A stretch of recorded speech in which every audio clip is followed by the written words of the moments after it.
Namun Tuan Syekh Abdul Qadir ingat ka muridna penerus toriko nu mana baik nu enggeus dimuktamarkeun di Indonesia melalui Jatman atau anu lokal sarua baik kabeh mikiran teh kumaha bangsa, kumaha negara, kumaha umat.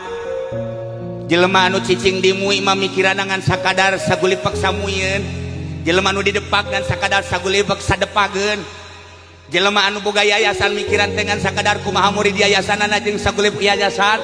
Tapi ahli toriko pemikiranana kumaha umat di Indonesia, kumaha negarawan, kumaha bisnismen, kumaha jelema nganggur.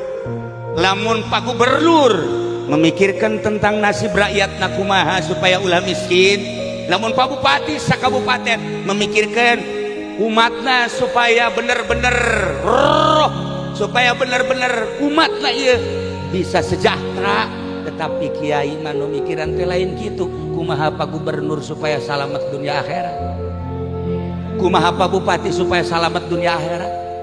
Jadi dunia mah mobil naon ku bupati dibogaan ya ambalayahnya mobilnya anu muter beta mobil naon anu muter beta naon anu muter beta mobil naon nu nyana eta boga ka molen-molen anu eueuh saungan teh anu saungan mobil naon nu aing teh nyaho nu sia ge sarua teh nyaho ya urang mah bodong mah nu nyana geus buku mobil ka bupati jang duniana kurang naon.